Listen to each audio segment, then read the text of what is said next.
অন্য একটি গোষ্ঠী তারা আবার কিছু কিছু ষড়যন্ত্র করছে যেন নির্বাচন বাধাগ্রস্ত হয়।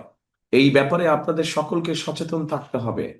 12 তারিখে ইনশাল্লাহ, 12 তারিখে এখানে যারা মুসলমান ভাই আছেন আপনারা তাহাজ্জুদ পড়ে স্ব নির্বাচনী এলাকায় স্ব ভোট কেন্দ্রে গিয়ে ভোরে ফজরের জামাত ওখানে ভোট কেন্দ্রের সামনে আদায় করবেন।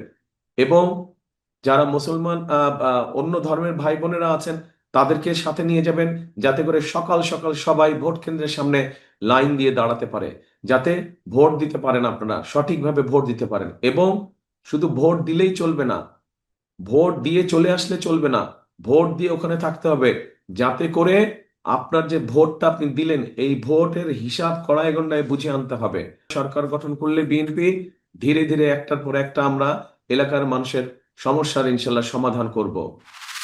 আমরা নিজেরা খাওয়ার জন্য রাজনীতি করি না এবং দলীয় কর্মীদের পেট ভরানোর জন্য আমরা রাজনীতি করি না। জায়গায় জায়গায় দখলদারি, জায়গায় জায়গায় আমাদের ভাইয়েরা নেমে পড়লেন চাঁদাবাজি করতে। এই ভাইদের প্রতি আমরা খুব দরদ পরা মনে বলতে চাই, সত্যি যদি আপনাদের সংসারে অভাব অনটনের কারণে আপনারা এই কাজগুলা করে থাকেন, আসুন আপনারা এখান থেকে সরে আসুন। আল্লাহ আমাদেরকে যে রিজেক্ট দিয়েছেন ওইটাই আপনাদের সাথে আমরা ভাগাভাগি করে খাইতে রাজি আছি। একটি নির্দিষ্ট রাজনৈতিক দলের প্রার্থীরা ধর্মীয় অনুভূতির অপব্যবহার করে নির্বাচনী প্রচারণা চালাচ্ছেন।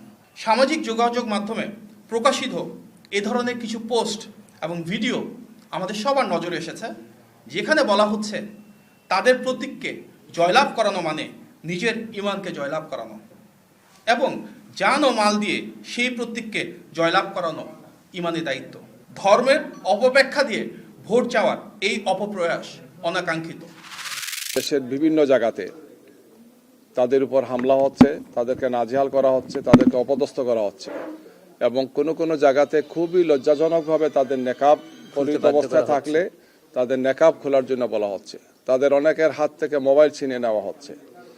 ঢাকা 15 সহ ঢাকার বিভিন্ন আসনগুলোতে, দেশের বিভিন্ন এলাকাগুলোতে এই ঘটনাগুলো পরপর ঘটে যাচ্ছে। আজকেও এই ধরনের ঘটনা কয়েকটি জায়গাতে ঘটেছে। তো আমরা ওনাদেরকে অনুরোধ করেছি যে এই সমস্ত বিষয়ে একটা বড় উদ্বেগ কাজ করছে।